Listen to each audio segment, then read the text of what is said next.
ನಮಸ್ತೆ. ನಮಗೆ ಕುತ್ತಿಗೆ ನೋವು ತುಂಬ ಆಗ್ತಾಯಿದೆ. ಒಂದು ಸರ್ವೈಕಲ್ ಕಾರಣ ಇರ್ಬೋದು, ಬೇರೆ ಯಾವುದೇ ಇಶ್ಯೂ ಇರ್ಬೋದು.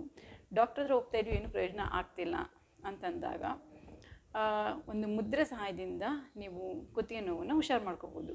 ಮುದ್ರಾ ನಮ್ಮೊಳಗಿರೋ ಶಕ್ತಿನೇ ಎನರ್ಜೈಸ್ ಮಾಡುತ್ತೆ. ಅಂದರೆ ನಮ್ಮೊಳಗೆ ಶಕ್ತಿನ ಬಳಸಿ ನಾವು ಅದನ್ನು ಹುಷಾರು ಮಾಡ್ಕೋಬೋದು. ಮುದ್ರಾ ವಾಯುಮುದ್ರಾ. ಸೊ ವಾಯುಮುದ್ರಾಗೆ ಫಸ್ಟು ಈ ಬೆರಳನ್ನು ಮಡಿಸಿ, ತೋರು ಬೆರಳನ್ನು ಮಡಿಸಿ, ಮತ್ತು ಹೆಬ್ಬೆರಳಿಂದ ಅದನ್ನು ಲಾಕ್ ಮಾಡಿ ಇಟ್ಕೋಬೇಕು. ಅದೇ ಥರ ಸೇಮ್ ಈ ಕೈಯಲ್ಲೂ ಈ ಥರ ಪ್ರತಿದಿನ ಪ್ರಾಕ್ಟೀಸ್ ಮಾಡಬೇಕು. ಈ ಅಭ್ಯಾಸ ಮೊದಲು ಒಂದು ಬೆಳಗ್ಗೆ 15 ನಿಮಿಷ ಮತ್ತು ಸಂಜೆ 15 ನಿಮಿಷ, ಹಾಗೆ ದಿನ ಕಳೆದಾಯ್ದಂಗೆ ಬೆಳಗ್ಗೆ 20 ನಿಮಿಷ ಮತ್ತು ಸಂಜೆ 20 ನಿಮಿಷ. ಈ ಥರ ಆರಾಮಾಗಿ ನಿಮ್ಮ ಕಾಲ ಮೇಲೆ ಇಟ್ಕೊಂಡು ಟಿ ವಿ ನೋಡ್ಬೋದು, ಯಾರು ಮಾತಾಡ್ತಾ ಪ್ರಾಕ್ಟೀಸ್ ಮಾಡ್ಬೋದು.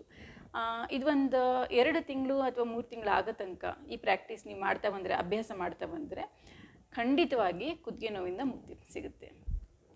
ಓಕೆ, ನಮ್ಮೊಳಗಿನ ಶಕ್ತಿ ಬಳಸ್ಕೊಂಡು ನಾವು ಅದನ್ನು, ನಮ್ಮ ನೋವನ್ನು ನಾವು ಪರಿಹಾರ ಮಾಡ್ಕೊಳ್ಳೋದು ಬಹಳ ಒಳ್ಳೆಯ ಕೆಲಸ. ಅಭ್ಯಾಸ ಮಾಡಿ. Thank you. ಕೃಷ್ಣಾರ್ಪಣಮಸ್ತು.